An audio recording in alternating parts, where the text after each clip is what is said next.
Nouveau numéro de Dingue de Sport. Merci de nous être fidèles. Merci de capter la 91.9 que vous pouvez retrouver également sur le www.sportfmtg.com.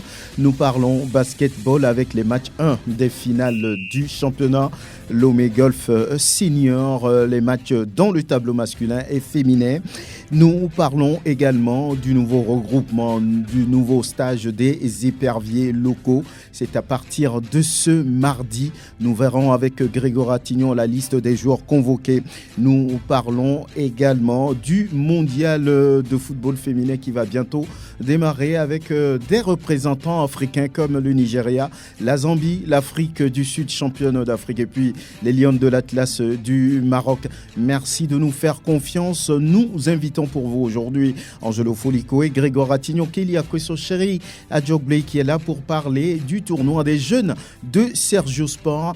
Nous avons à la vidéo, comme toujours, Sir Fonelhomme, et la mise en onde est assurée par Oké Koudio. Merci de nous faire confiance. Bonne arrivée. Confiance à Radio qui mouille le maillot Sport FM 100 ans et nous allons saluer nos invités. Chéri Adjogblé, bonjour, bonne arrivée. Franck, bonjour aux confrères autour du plateau et bonjour aux auditeurs de la 91.9. Grégoire Attignon, merci d'être en studio. Bonjour Franck et bonjour à tous ceux qui sont branchés sur la référence sportive. Angelo Folico, bonne arrivée. Salut sportif Franck, bonjour à tous. Kélia Kweso, tout va bien? Bonjour Franck, bonjour aux auditeurs. Merci d'être là. On va commencer par le basketball avec les matchs 1 des finales dans les deux tableaux. C'était ce week-end. D'une part, on a eu ce match entre l'Étoile filante et Swallows dans le tableau féminin à l'arrivée. L'Étoile filante n'a pas existé de ce côté. À l'arrivée, c'est 62-39 pour les Hirondelles de Kégué. Nous allons tout de suite écouter l'ailière de cette équipe de Swallows, Myriam Senadé. Le début, c'était pas facile parce qu'on n'avait pas nos joueuses au complet. Il y a certaines qui sont parties. Peut-être on pouvait perdre. Le début, c'était un peu difficile, mais par après, on a essayé de rattraper avec mes joueuses. On a pris les rebonds parce qu'on s'est entraîné sans nos joueuses là pour voir comment ça devait se passer. Et donc, avec ça, on a très bien joué. Début difficile, mais comment vous vous êtes rattrapés? On les a pris en indiv, demi-terrain, presque tout terrain. À base de la défense, on a pu gagner. C'est ça qui a fait qu'on a gagné le match. Avant ce match, à l'entraînement, dans les causeries, c'était gagné, forcément l'Étoile filante. Les deux matchs, on sait qu'on va gagner. Moi, je suis sûr qu'on va gagner. Bon, sans mes joueuses, on a pu gagner le match là avec beaucoup de points d'écart. Mais si elles sont là, on va gagner aussi. À l'entraînement, c'est pas facile. On joue souvent avec les garçons. Et quand on se retrouve avec les filles, c'est facile. Personnellement, Myriam était en mission pour ce match. Oui, je me suis entraînée. Toute la semaine, je me suis entraînée pour pouvoir gagner ce match. Myriam Senadé, joueuse de Swallows à l'instant. Et dans le tableau masculin, ça a été beaucoup plus corsé entre la modèle et puis l'Étoile filante à l'arrivée. 77-71 après prolongation. Tony Vietri de l'Étoile filante. Je manque de mots, mais ça n'a pas été facile. On vient de loin, le game de promet beaucoup. On a vu un match, à un moment donné, vous étiez mené. Comment vous expliquez le fait de retrouver de la force et surtout de l'adresse sur le panier? Au cours des deux premiers quarts-temps, on s'est rassemblés, on a beaucoup parlé. On a vu leur stratégie de jeu. Parce qu'eux, ils jouaient plus sur leur poste 4 et 5. Ils ont vu que leur poste 4 et 5, son nombre de 3, on peut les déjouer si on se calme en fait. Les deux premiers quarts-temps, on était un peu précipités. On a raté dans leur jeu. C'est pour cela on a failli en premier mi-temps. Après le championnat, on a fait une réunion, on a parlé qu'au cours des playoffs, on doit augmenter le niveau. Parce qu'on a besoin d'un trophée, surtout au niveau des hommes, on a besoin d'un trophée pour encourager nos dirigeants. C'est l'objectif en fait. Faire plaisir au public et donner quelque chose à nos dirigeants. Et Tony V, joueur de l'Étoile filante à l'instant. Je le folie que vous étiez dans cette ambiance-là ce samedi. C'était le match 1 à venir sur les 3 au cours de ces finales du championnat de la Ligue de Lomé Golf Senior. Oui, on a envie de dire qu'il y avait cette ambiance-là le jour-là. Il n'y a rien à dire.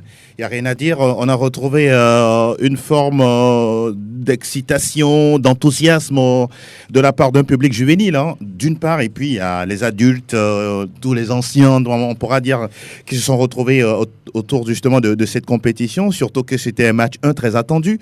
Swallows, Aujourd'hui, il n'y a pas photo sur le terrain quand il s'agit de parler basketball féminin, parce qu'il y a une grosse pépinière, pour ne pas dire un grenier énorme là-bas. Ça travaille pratiquement tous les jours, chaque semaine, chaque week-end. Et aujourd'hui, ce centre-là peut former par exemple 3 voire 4 équipes de 6 à 10 joueuses, donc toutes talentueuses. La dernière fois, celle dont vous parlez, Myriam Senadé, ça fait quoi, 2-3 ans qu'elle est en train de prendre du volume dans le jeu, de prendre aussi assez de responsabilités. Sur les 62 unités de Swallows, elle en a marqué 30.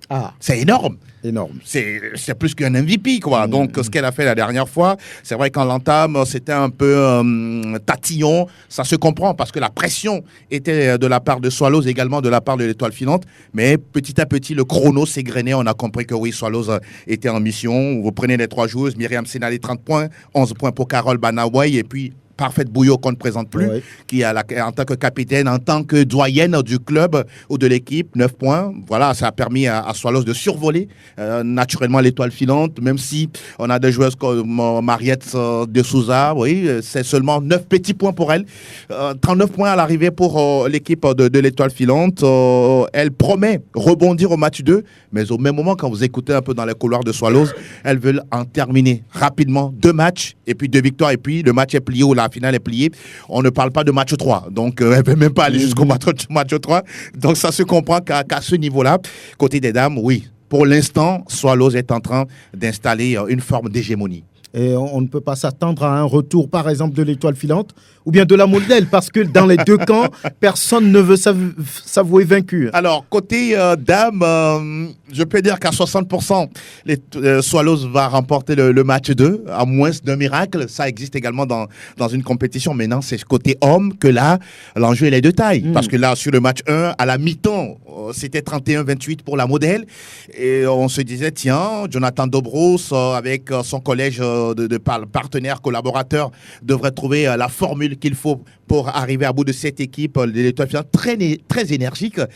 Quand vous voyez les duels, c'est rugueux. On n'a pas du tout peur d'aller arracher le ballon des mains de l'adversaire. Parfois également, tout ça rime un peu avec maladresse, trop d'engagement.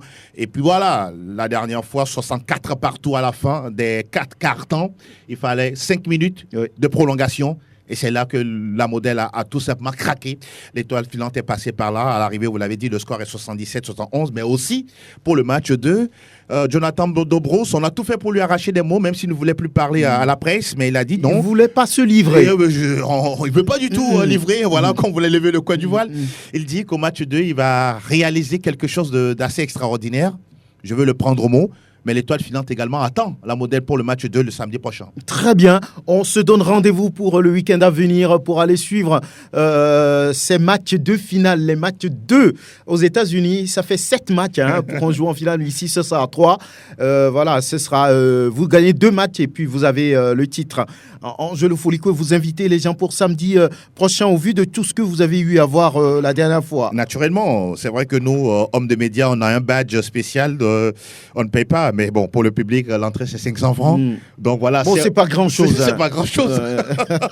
C'est aussi ça, le fait d'encourager cette ligue-là qui est en... Plus que ça pour les spectacles. Voilà, ailleurs. Donc, je pense que oui, l'invitation s'impose pour vivre ces matchs de basketball municipal de Lomé-Franck. Oui, Angelo Folico, merci pour ce Tout le compte plaisir. rendu. Chéri Adiogli, bonne arrivée encore une fois. Tout va bien, on a bien commencé la semaine. Inch'Allah, on est sur pied, on remercie le ciel. Alhamdoulilah. Comme le dirait quelqu'un relaxé la dernière fois, après des années de soupçons, Benjamin Mendy est totalement libre désormais. Ça fait quand même une fierté pour ce joueur français champion du monde en 2018. C'est quand même l'Afrique. Quand on parle des Mendy, on n'hésite pas, c'est le Sénégal. Même si aujourd'hui il joue pour la France, il est relaxé définitivement et voilà. Donc voilà, il peut. Voilà, on a failli le plonger. Je dirais même qu'on l'a plongé parce que son image a été écornée. Écornée, voilà. Mais c'est la vie, ça fait partie aussi de la vie, des situations, des moments comme ça. Alors, le tournoi des jeunes de Sergio, où en est-on? Ça a commencé, on s'enregistre? Oui, les enregistrements ont commencé, les inscriptions ont commencé, et les préparatifs également. Donc le tournoi, la 5e édition, vous savez que c'est devenu une tradition au niveau de la structure CEGEO Sport qui essaie de donner pour mission d'accompagner le football togolais, le sport togolais dans son ensemble et le football en particulier. Et donc pour accompagner ce football-là, nous savons tout le problème que traverse notre football. Il faut repartir à la base pour bien faire les choses. Et donc depuis des années déjà, on a commencé par organiser cette compétition pour les jeunes, où on fait jouer les jeunes des centres de formation, des écoles de foot et des académies dans 3 catégories, notamment la catégorie U13, U15 et U17. Et donc, cette année également, les inscriptions sont ouvertes donc, dans les 3 catégories. Et les gens ont commencé, nous les exhortons vivement, pour ceux-là qui traînent encore le pas, à se précipiter parce que le nombre est en train d'être bouclé et on veut vite boucler ce nombre-là ou ces nombres-là dans les 3 catégories pour pouvoir commencer les vérifications parce que c'est là que le gros du travail est fait. Nous donnons la peine de pouvoir rendre visite à ces clubs-là, aller sur leurs installations, leur parler, les sensibiliser sur l'importance du respect de l'âge du joueur et après nous faisons le tri. Quoique nous ne disposons pas de matériel, on va dire technique pour pouvoir être, on va dire, à 100% sûr, nous faisons avec les moyens de bord et nous essayons quand même de faire en sorte que les enfants puissent respecter l'âge. Et donc cette année également, ça va être le cas. Mais cette année, l'organisation, si nous en parlons, c'est que l'organisation veut vite commencer ces vérifications-là pour que quand il y a d'éventuelles réclamations, que cela puisse être fait, que ce ne soit pas au cours de la compétition qu'on arrive à faire sortir des joueurs comme quoi on a eu vent, qu'on a présenté une mauvaise pièce où lui, il ne joue pas avec sa propre pièce et consort. Donc, nous voulons nous lever tôt. C'est pourquoi nous exhortons les centres de formation et autres à vite venir s'inscrire afin que nous puissions démarrer tôt ces vérifications-là. Vous avez encore ceux qui veulent bien participer à ce tournoi. Vous avez encore jusqu'au 25 juillet pour faire votre enregistrement ou bien pour vous inscrire dans la catégorie U13, U15 ou U17. C'est la base depuis que vous le faites. Vous parlez de 5e édition. Mais qu'est-ce qu'on peut retenir ? Y a-t-il eu des jeunes qui se sont illustrés dans des clubs déjà ou qu'est-ce qu'il se passe ? Oui, il y a des jeunes qui se sont illustrés. Et comme tous les tournois des jeunes, ils sont nombreux qui ont participé à ce tournoi, tournoi de la jeunesse trophée CEGEO Sport, notamment Karine Derman par exemple, est passée aussi par ce tournoi, a été meilleur joueur dans la catégorie U16, U17 si je ne m'abuse déjà. Cela veut dire que on arrive quand même à faire un travail, surtout le travail de conscientisation sur la falsification des pièces pour les jeunes. Le travail est fait à ce niveau. Et sur le terrain, on a de la satisfaction chaque année parce qu'il y a des jeunes très talentueux qui viennent se montrer au travers de ce tournoi-là. Parce que nous faisons en sorte que les jeunes puissent compétir plusieurs journées. On fait des groupes et ça joue. On donne la possibilité au centre de pouvoir se frotter entre eux et de pouvoir évaluer en réalité ce qu'ils font. Et nous leur disons que ici, c'est pas le trophée ou les prix à la fin qui comptent, mais c'est plutôt le travail individuel de chaque enfant. Ce que vous leur apprenez, c'est le moment d'évaluer. Voici le travail fait pendant pratiquement une année ou 5 mois passés. Est-ce que ce travail-là est assimilé par chaque enfant dans son compartiment? Chaque pensionnaire dans son rôle dans le centre. Donc, on se dit à la fin, il y a les témoignages qui reviennent, il y a de la satisfaction. Quand on nous rencontre, on dit votre tournoi nous a apporté ci, ça a permis que nous sommes arrivés à placer tel jeune, ou ça a permis à ce que quelqu'un puisse acheter ne serait-ce que des godasses à tel jeune. Et donc, nous disons que ce n'est qu'en faisant cela que nous pourrons continuer par apporter quelque chose à notre football qui a besoin du renouveau. Et ce renouveau-là, ça ne peut que passer par donc, cette base-là. Il n'y a pas mieux à donner au centre de formation que la compétition. Ce n'est que la compétition qui est le meilleur cadeau au centre parce que une formation sans évaluation n'en est pas une. Donc, Nous disons que nous leur servons un cadre de pouvoir évaluer leurs éléments et ils sont contents et leur joie fait également notre satisfaction. Vous avez déjà en tête la date du coup d'envoi effectif de ce tournoi? On se projette sur le 19 parce que nous voulons, le 19 août, parce que nous voulons exploiter le terrain de la JCA. C'est le 19 que ça va souffrir.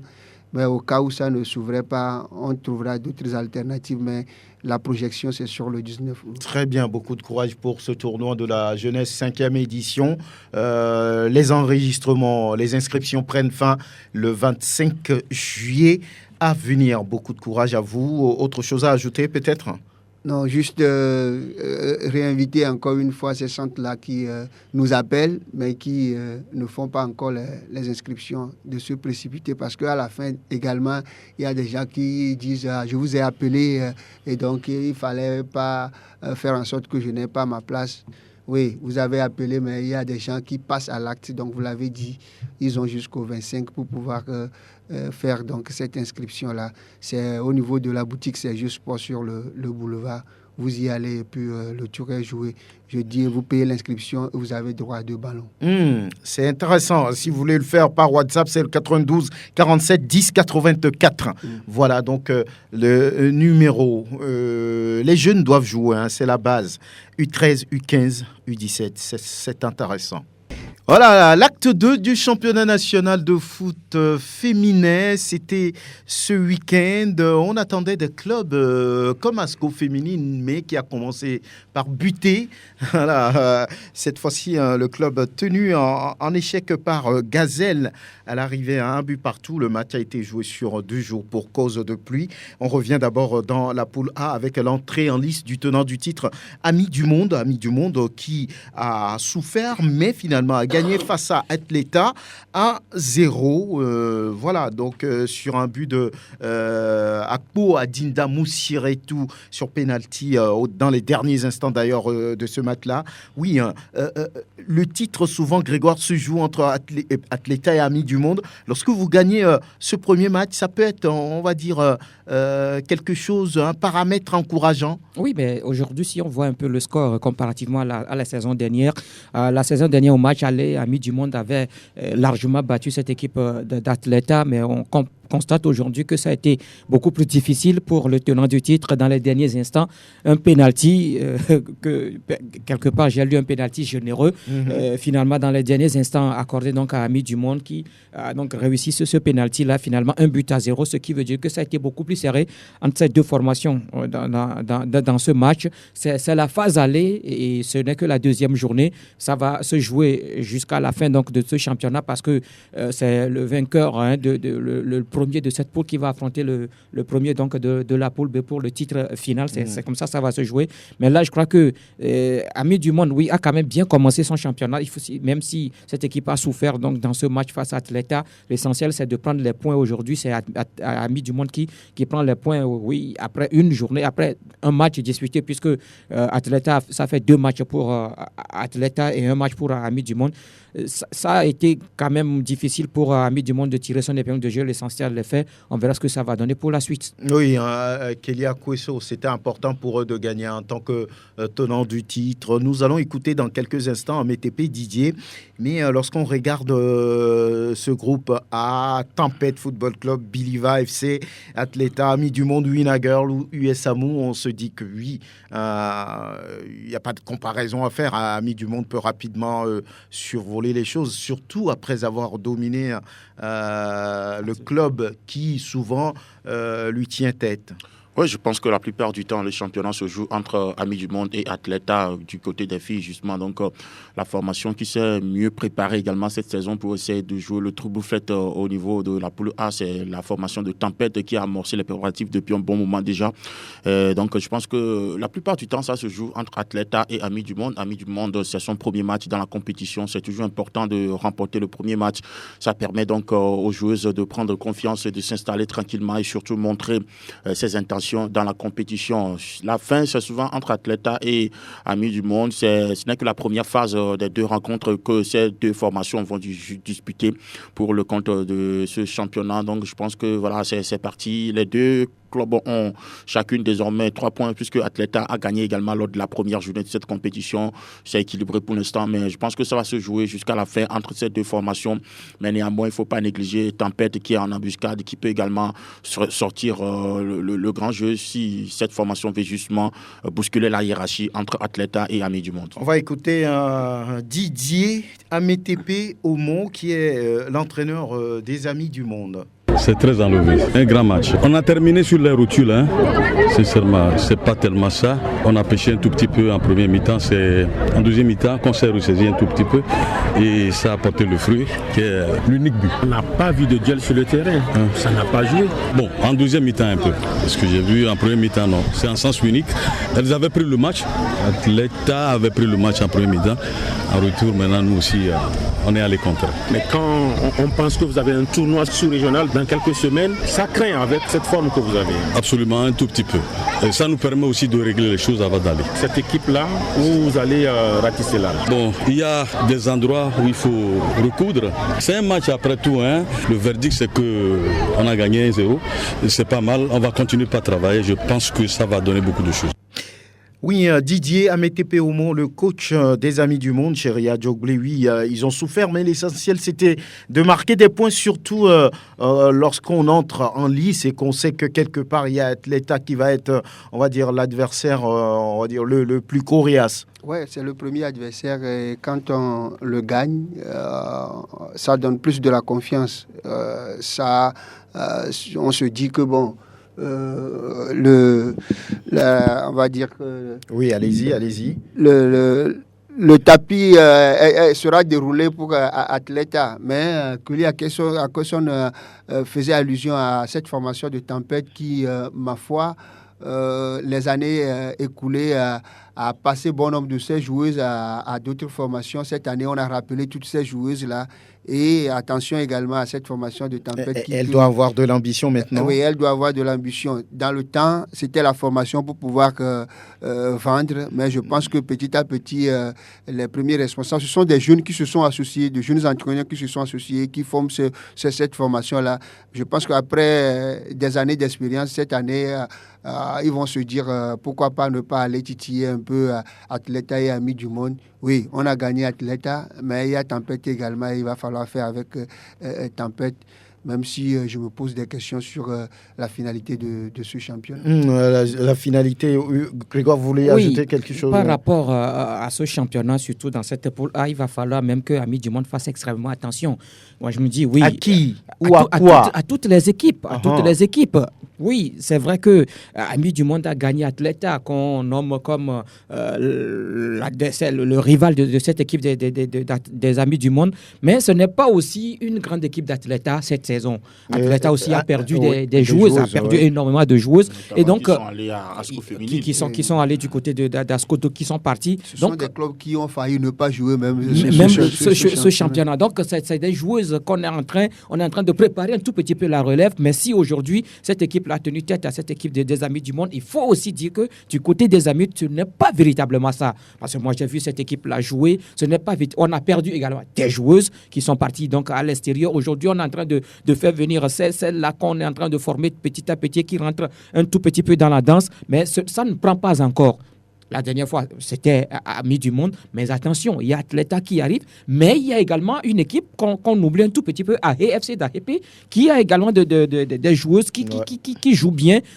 Malheureusement, bien pour cette journée, cette équipe était donc au repos. Il ne faut pas également minimiser l'équipe d'Enfouin à Believer FC. Donc, je me dis que Amis du Monde doit véritablement se préparer parce qu'il y a toutes ces équipes-là qui se préparent véritablement parce que ça fait longtemps qu'il y a que Amis du Monde et Atleta qui dominent surtout cette zone-là, cette poule A. Donc, les autres se préparent également pour véritablement venir à bout et d'Atleta et des Amis du Monde. Encore que face à Amis du Monde, toutes les autres formations joueront leur finale. Voilà. Et donc, c'est là-dessus que Amis du Monde doit pouvoir se déculper doublement. Et donc, si on dort sur ces lauriers... Ils ont étoffé un tas soit peu le staff technique. Ce n'est plus Rebecca seule. Oui. Rebecca est accompagnée désormais de Didier. Ils ont senti qu'il doit y avoir du renfort pour que le travail puisse être bien fait. Je pense que déjà le match face à Atleta, je le dis, Atleta, c'est à la dernière minute qu'on a essayé de concocter cette formation d'Atleta qui était en voie de disparition complètement, parce que je ne sais pas s'ils ont eu du temps même pour s'entraîner véritablement avant de jouer ce match-là. Donc, c'est dire que si, avec cette formation d'athlètes formés sur on va dire d'une manière rapide, à la hâte, voilà, vous m'avez prêté le mot, on a pu quand même assister à ce genre de rencontre, et que ce n'est que par ce pénalty-là que Ami du Monde est arrivé à tirer son épingle du jeu. Cela veut dire que quelque part, on doit se remettre en cause. Bon, peut-être ça a été un match trop joué dans la tête. Les autres journées pourront peut-être les libérer. Mais comme Grégoire l'a dit, Ami du Monde aura à jouer des finales contre les autres formations. Et si Ami du Monde veut garder sa place, Ami du Monde va pouvoir quand même mettre le paquet double pour pouvoir rester dans le fauteuil. C'est l'équipe à battre, on va dire, finalement. Donc, les résultats dans ce groupe A, c'est Tempête qui a fait 0 but partout face à Biliva. Atleta, vous le savez, a été battu par Ami du Monde, 1-0. Winager l'a perdu face à l'USAMU, 0-2. Et c'est Biliva qui, pour le moment, prend la tête de ce groupe A avec 4 points. Et Ami du Monde et puis Atleta viennent avec 3 points. Et lorsqu'on regarde du côté du groupe B ou bien de la poule B, on a Djabir, Étoile féminine, un partout, Gazelle qui a surpris à Asco féminine, un match qui a eu lieu sur 2 jours, la pluie s'étant invitée dans la partie, un but partout, et puis Pilote qui s'est fait battre à domicile à Atakpamé par New Star, 0 but contre 3. On fait un retour sur ce match entre Gazelle et Asco féminine. Nous vous proposons ici la réaction du coach Pakaïka Kadanga. En tout cas, moi, je n'ai rien à dire. Parce que si on veut faire évoluer le football féminin et on arbitre comme ça, on fait ça, notre football ne va jamais évoluer. Ça ne peut jamais. Le football féminin ne peut jamais évoluer. Revenons maintenant au match. De toutes les façons, messieurs, si l'arbitrage se fait comme ça, le football féminin ne peut pas évoluer. C'est ce que j'ai dit. Ça ne peut pas évoluer. Coach, les autres aussi ont dit que l'arbitre a failli à leur niveau. Quel autre? Qu'est-ce que vous avez voulu qu'ils disent quand nous sommes chez eux et on est en train de... Vous avez vu, non? Nos attaquants ne peuvent pas passer. On les tient avec les mains, on fait chose. Les coups de pied, tout ça là, c'est quel arbitrage? On fait faire un peu de choses, c'est faute. Ambition? Oui. Nous avons ambition. Si nous n'avons pas une ambition, on ne serait pas en train de jouer. Nous voulons être champions du Togo. Les confrères n'ont qu'à être loin de cet entraîneur. C'est pas... le coach Kadanga, la façon dont il parle là. Ah, attention, les confrères, soyez un peu distants. Il pointe du doigt l'arbitrage au sortir de ce match entre Gazelle et puis Asco féminine. Oui, mais tout d'abord, ce que moi j'ai déploré, je n'ai pas compris la programmation de ce match, le calendrier de cette deuxième journée. Je me dis que je ne sais pas sur quelle base la fédération a véritablement programmé ce match-là. Parce qu'à la première journée, Gazelle a reçu Djabir. C'était à Sokodé. Asco est sorti, Asco est allé à Tchamba. Ce qui veut dire qu'à la deuxième journée, en principe, Asco doit recevoir à la maison. Mais on peut faire 2 sorties avant de revenir. Au même moment, donc ce qui veut dire que Gazelle aussi reçoit 2 fois. Gazelle a reçu Djabir à la première journée et Gazelle reçoit encore Asco. Moi, je n'ai pas compris cette programmation. Maintenant, par rapport au match, je me dis que l'entraîneur, par rapport à cette déclaration, je dis non. C'est un mauvais perdant. Oui, c'est un mauvais perdant. Il n'a pas perdu. Oui, mais là, estimait qu'il devait gagner. Mais là, je me dis que si l'arbitre a véritablement joué contre son équipe, je ne pense pas qu'Asco allait même marquer dans ce match. Asco a été la première à marquer dans ce match. Et c'était le score avant l'interruption donc, de la rencontre. Ce n'est qu'au lendemain que finalement, les dernières minutes restantes que Gazelle a égalisé, je me dis, il allait beaucoup plus analyser le match que de se focaliser. Je me dis qu'il s'est préparé avant donc, de venir faire ce match. Je crois qu'aujourd'hui, on a Asco. Ce n'est plus cette équipe de Bella qu'on avait connue il y a de cela une saison. Aujourd'hui, il y a quand même des joueuses qui sont recrutées ici et là. Et aujourd'hui, on sait que dans la zone nord, il y a quand même cette équipe d'Asco féminine qui est là et les autres. Je parle de Djabir, je parle de Gazelle, qui sont les autres équipes. Normalement, cette équipe doit dominer tout le monde. Doit dominer toutes les équipes. Je me dis que quelque part, Gazelle aussi s'est préparé. Et on sait que l'année passée, c'est Gazelle qui a damé le pion à Bella. Justement. Et Gazelle a pris la première place dans cette poule. Donc, c'est un match qui était attendu. par les deux formations et chaque équipe a joué. Je me dis que l'entraîneur, non, cette sortie, je dis que l'entraîneur ne mérite pas cette sortie-là. Il va falloir qu'il revoie un tout petit peu sa copie parce que tous les matchs qu'Asco va jouer, tous les matchs seront difficiles. Asco va affronter Djabir, qui n'est plus à présenter. Asco va affronter Étoile Féminine qui est allé tenir en échec et Djabir à Dapaon. Donc, je me dis qu'il va falloir qu'Asco se prépare. Tout comme on le disait pour Amis du Monde, il faut que Asco se prépare. Ce n'est pas parce qu'aujourd'hui...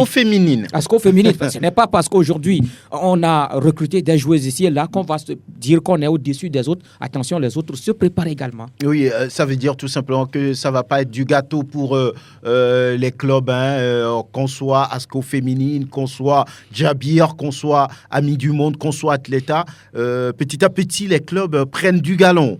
Oui, je pense que le football féminin, même dans tout son ensemble, est en train donc de prendre de l'ampleur au Togo depuis la participation du Togo à la Coupe d'Afrique des Nations et le départ de Wedikou, ma fille, et certaines filles justement du Togo pour monnaie leur talent à l'extérieur. Les filles ont compris et les responsables de ces formations féminines de football ont également compris qu'il faut investir dans ce football justement et surtout essayer de regrouper les filles de manière plus précoce pour leur permettre d'avoir la compétition dans les jambes avant le championnat. Aujourd'hui, on parle beaucoup plus de Asco féminine dans la zone nord, mais moi je pense que c'est une équipe qui a été fusionnée avec Bella qui n'a plus joué depuis que le championnat s'est arrêté. Cette équipe n'a plus joué, donc je pense qu'aujourd'hui on ne va pas penser que Asco féminine c'est Asco des condonnants. Donc automatiquement il faut comprendre que c'est une équipe qui a fraîchement été mise sur pied. Donc les automatismes ne sont pas encore assez eu lieu, il n'y a pas encore la cohésion. Donc, c'est avec le temps que cette équipe va véritablement se mettre en place. C'est la raison pour laquelle, justement, le coach s'emporte à l'entame de la compétition parce qu'il n'arrive pas encore à trouver les combinaisons qu'il faut et surtout la stratégie à mettre en place pour gagner des matchs. Moi, je mise plutôt pour ces équipes comme Djabir et autres qui sont en place depuis un bon moment déjà et qui n'ont pas subi ce que Asco Féminine a subi avant de se mettre en place. Donc, je pense que c'est vrai, ils ont recruté beaucoup de joueuses de qualité, mais les joueuses de qualité, il faut du temps pour que la mayonnaise puisse, voilà, justement pour que la mayonnaise puisse prendre avec cette équipe. Donc, moi, je crois plutôt qu'il faut être dans l'observation et surtout jouer pour ne pas perdre des matchs. Et voilà, les autres derrière vont suivre avec Djabi, justement. Asco Féminine doit véritablement se méfier, même s'ils ont gagné la première journée 3-0. Cette fois-ci, c'est 1 partout. Ça voudrait dire que les autres équipes attendent cette formation d'Asco Féminine au tournant. Et ça va se jouer du début jusqu'à la fin dans cette poule B. Oui, c'est la réaction peut-être du coach. C'est en cela que je me dis, on a encore du chemin à faire. Parce que cette formation... À quel niveau ? Oui, dans les objectifs, dans la définition des objectifs et dans la manière de préparer les joueurs, le staff technique et tout. Une équipe montée ou récupérée de telle manière, Concorté le disait, on ne devrait pas peut-être se mettre dans la tête qu'on doit être déjà champion. On vient de commencer, même si Bella, même si c'est Bella FC qui est là, qui était là, il le disait. Est-ce que Bella FC depuis la fin de ce championnat-là, est-ce que Bella FC existait sur le terrain ou n'existait que de nom? Et donc maintenant, on a essayé de prendre quelques éléments de Bella FC qui sont restés. On a rajouté d'autres joueuses recrutées. La capitaine de Gazelle, Katlanka Solim, voilà, qui se retrouve de l'autre côté. Il y a Tatiana Kayaba également. Donc, on devrait se rendre compte que c'est maintenant qu'on a mis ensemble ces éléments-là, le travail va commencer par se faire et se fixer un objectif assez modeste. Se dire ouvertement que pour cette première saison, on ne pourra pas forcément être champion. Encore que nous sommes Asco et les autres vont essayer ou les autres auront les yeux rivés sur nous. Donc, essayons de faire bien les choses et les années à venir, nous allons monter au niveau des messieurs. Ce n'est pas parce que les messieurs sont champions que l'équipe féminine également directement doit venir être championne. Là-dessus, quand ça se passe comme ça, on mettra de la pression sur les joueuses. Les joueuses vont vouloir à chaque fois, et c'est ce que l'entraîneur est en train de faire déjà. Quand ça n'a pas été une victoire, on a comme l'impression que c'est une défaite. Mais c'est un bon résultat peut-être. Vous avez, si on fait le calcul, première journée, vous gagnez, deuxième journée, vous faites un match nul, c'est déjà bon. Et donc, il y a aussi ça, et le discours de l'administration pour les joueurs et le staff technique, ça doit être ça. Si ce n'est pas le discours de dire quelque part que, bon, nous jouons d'abord pour asseoir une équipe et dans les années à venir, nous allons voir comment titiller le titre et on veut aller directement au titre. ça cafouille un tout petit peu. Oui. Donc, il faut bien redéfinir les choses et savoir que, bon, en matière de football, on ne met pas en place une équipe du jour au lendemain et on devient champion. C'est ce que moi je suis en train de constater. C'est malheureux, tout simplement. La frustration du coach Kadaba qui finalement crie pratiquement sur les confrères. Dans ce groupe B, on a Djabir, Étoile féminine, un but partout, Gazelle, Asco féminin, on vous l'a dit, un but partout. Et puis la victoire de Neostar en déplacement devant Pilote. 0 but contre 3. La prochaine journée dans le groupe A vient très vite, c'est juste mercredi et l'on va suivre Amis du Monde ou Wina Girl. Finalement, elle ne gagne pas, ne gagne jamais. Ce sera au municipal de Lomé. Biliva Football Club est opposé à Arrêt Football Club au municipal de Kota à Néo. Le municipal d'Amlamé abrite le match USAMU Tempête Football Club. La prochaine journée dans la poule B, ce sera le week-end à venir. Et les retrouvailles de Jonas Kokou-Komlan et ses hommes pour un autre stage en vue des éliminatoires à venir du CHAN 2024. Le patron de cette sélection a pris soin de convoquer 30 joueurs que nous présente ici Grégoire Attignon. 3 gardiens de but, Oronyeni Wassiou, Kagbataouli Mazamaïso, Sama Mahadiou. On retrouve 10 défenseurs à savoir Jassi Maurice, Bodé Abdul Sabour, Idrissou Adi, Amouzou Roland, Bocho Manim, Oro Aïva Amdan, Olete Kofi Benjamin et Kouefoli, Amachuchu Kanivi, Douadi, Joseph. En milieu de terrain, ils sont 8. Bataï Emmanuel, Mani Ougadja, Abui Thierry, Ouamedove, Novon Efouya, Mekoudi Kokuvidoji, Ouro Gafo Suleiman, José Abdoulaye. Enfin, en attaque, on retrouve Ouro Bodi Arissou, Akoro Bilal, Yere, Justin, Moukaila Taufik, Agbetogo Antoine, Ouattara Moutalabou, Ouro, Tagba, Marouf, Agbagnon Evra, puis Sonhaï Nap. Voilà, à l'instant, Grégoire Attignon, beaucoup parmi ces joueurs appelés étaient là quand le Togo a subi cette élimination douloureuse là-bas à Cotonou face au Niger. Oui, on peut faire confiance maintenant. C'est pratiquement la même équipe. Seulement, certains ne sont pas. On ne retrouve pas Ouro Wechire dans cette équipe. D'autres également ne sont pas là. Mais je crois que c'est pratiquement la majorité. Et quand on prend cette liste-là par rapport à la dernière liste, la première qui avait effectué le premier stage, pratiquement tous sont là. C'est seulement 3 nouveaux qui sont ajoutés. On parle de Agbetogon Antoine, on parle de Ouro Amoudan Naïva et puis Olete Benjamin qui ont rejoint donc le groupe. Je ne sais pas, est-ce que c'est par rapport à ce premier stage que Jonas Oshi aujourd'hui a décidé donc d'appeler ces 3 joueurs, je ne sais pas trop, mais je crois que ce stage quand même vient pour permettre à cette équipe de véritablement se préparer pour les éliminatoires, véritablement qu'il faut mieux préparer, avoir une idée sur cette équipe-là, l'équipe type avant justement donc ces échéances qui arrivent. Selon vous, est-ce qu'il y a des noms qui manquent? Dans cette équipe, vous savez, ça reste quand même une sélection. Aujourd'hui, les joueurs sont en vacances et donc difficile Moi, je crois que c'est la première liste qu'il avait faite. C'était pratiquement les meilleurs, ceux-là qui ont été convoqués ont quand même répondu donc dans ce championnat et donc je ne vois pas trop de surprises dans cette liste aujourd'hui. La surprise vient justement de Agbetogon Antoine. Bon, c'est pourquoi je disais tout à l'heure, c'est pas sur quelle base aujourd'hui Jonas Kokou-Komlan les appelle pour quand même venir s'ajouter à cet effectif qui était déjà là.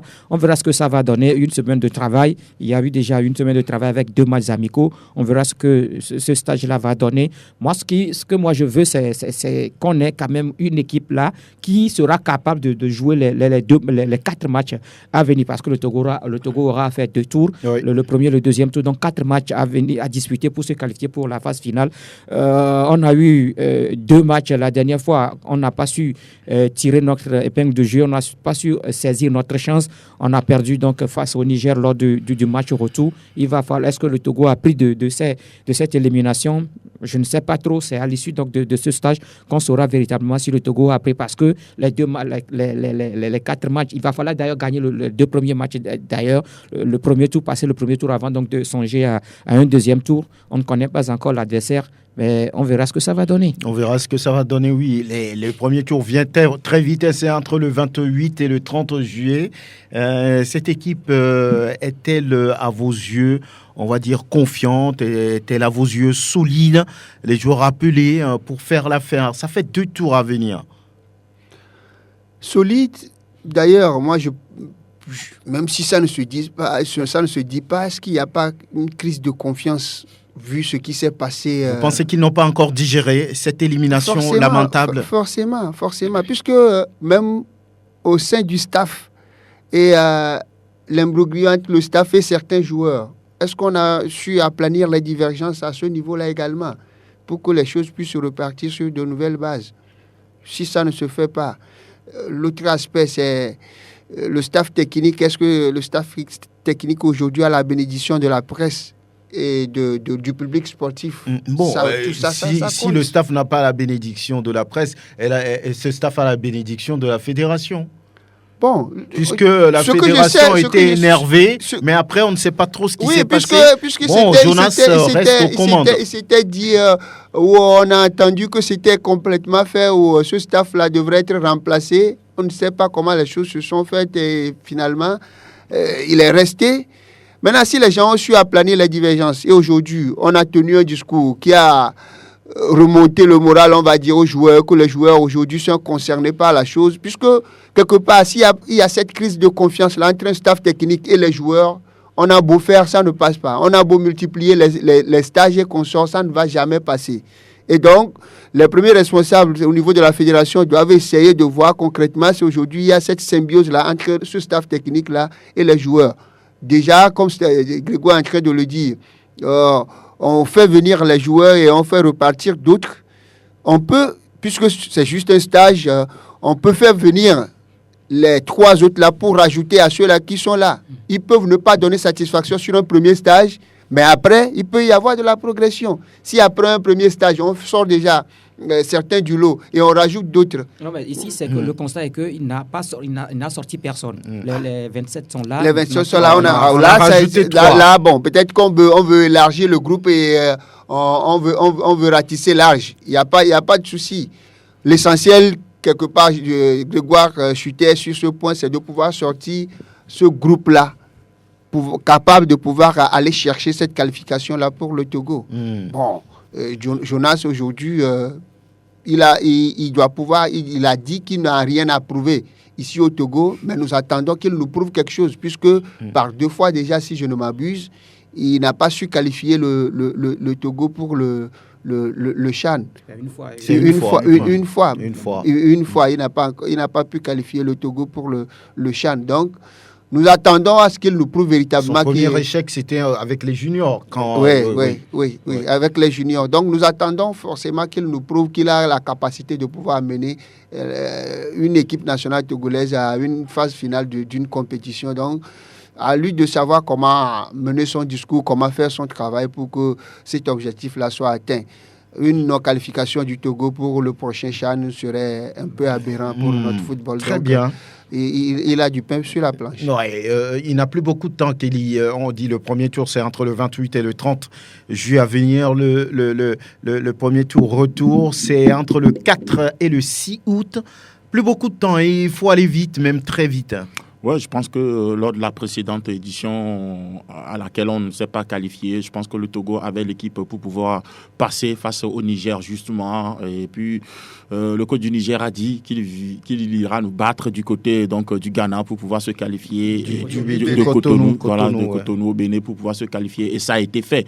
Aujourd'hui, je pense qu'il y a beaucoup de choses qui se sont passées après cette élimination du Togo. Est-ce que la fédération ou le ministère des Sports a redéfini les objectifs avec le staff technique, surtout avec le coach Jonas Kokou-Komlan? On n'a pas communiqué sur cela. Aujourd'hui, on a eu des problèmes de brassard, de capitana avec cette équipe locale. On n'en a plus parlé. Est-ce que tout ça là a été assaini? Si oui, je pense qu'aujourd'hui, il a fait une sélection avec laquelle il a passé un premier stage. Il est sur le 2e stage. C'est bien de préparer, de commencer la préparation de ces éliminatoires là de manière plus précoce, cette fois-ci avec 2 stages. Je pense que lors de ce stage également, ils auront le temps de jouer des matchs amicaux pour Jojo également. La la forme des joueurs qui sont là, qui ne sont plus en compétition depuis un moment déjà, parce que la première division togolaise est arrivée à son terme. Ça fait un moment déjà, les joueurs sont à la maison. Il y a beaucoup qui ne travaillent plus, donc forcément, ça va jouer. Maintenant, il revient d'essayer de sortir le meilleur de ce groupe-là pour constituer une équipe assez équilibrée pour pouvoir partir sur ces 4 matchs-là et à la fin avoir la qualification pour cette compétition, parce que en 2020, Abalo avait déjà relevé le défi et les joueurs ont impressionné sur cette compétition, même si le Togo n'a pas réussi à se qualifier pour le tour suivant. Ça a ouvert la voie à des joueurs comme Tchakei Marouf, Nan Richard et Agoro Ismaël qui sont partis. Donc je pense que nous, comme le dit Chéri Adjongblé aujourd'hui, il a dit qu'il n'a rien à prouver, qu'il a déjà prouvé des choses avant d'arriver. Il avait un statut, il avait un niveau avant d'arriver, mais on attend toujours de lui. Pour le moment, il n'a rien prouvé au Togo.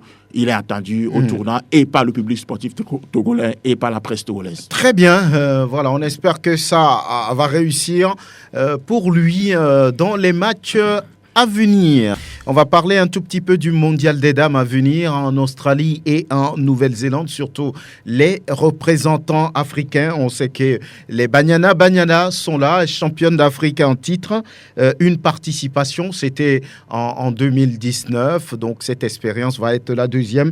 Il y a les Copper Queens, la Zambie, qui vont découvrir la compétition. C'est la première participation pour les Zambiennes. On a les Super Falcons, le Nigeria, 11 fois champion d'Afrique, rien à dire, qui vont participer à la compétition pour la 8e fois. La meilleure performance, c'était en 1999 avec un quart de finale disputé. Et puis les Lions de l'Atlas du Maroc, qui n'ont qu'une seule participation. Oui, sur qui faut-il compter? Le Nigeria, l'Afrique du Sud, la Zambie, le Maroc, à vos yeux?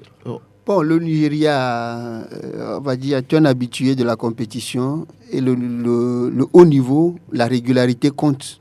La régularité compte quand vous êtes à la découverte d'une compétition de ce niveau. Bon, il peut y avoir des surprises, mais donc s'il y en a ou s'il y a à compter sur un des représentants du continent, c'est d'abord le Nigeria. Ensuite, il y a cette formation zambienne qui est en pleine progression et qui fait de très bonnes choses. Je me dis qu'elle peut également surprendre. Et l'Afrique du Sud, championne d'Afrique en titre. Mais cette formation d'Afrique du Sud, elle est un peu vieillissante à mon sens. Bon, quand moi je l'ai vu jouer... Plus que celle nigériane. Pas tellement quand même, mais je me dis que bon, peut-être le haut niveau, c'est l'expérience quand même qui joue. Oui. Et donc, ça peut aider cette formation sud-africaine également. Mais si je dois miser une pièce, c'est au niveau du Maroc, où il y a un travail assez colossal, on va dire, qui se fait au niveau du football féminin. Cette formation marocaine également, ça ne fait pas du bruit, mais il y a un travail sérieux qui se fait. Donc, on peut quand même compter avec cette formation, encore que c'est le football féminin et tout est possible. Donc, les représentants africains, on attend qu'ils nous surprennent agréablement. Voilà, les Lions de l'Atlas qui vont évoluer dans le groupe H, aux côtés de la Colombie, de l'Allemagne, de la Corée du Sud. Le Nigeria, c'est l'Australie, l'Irlande, et puis quelle équipe? La Suède également. Ça le fait les adversaires, ce sont quand on parle de la Suède, en matière de football féminin, c'est un cas d'or. On parle de l'Australie, c'est également un cas d'or.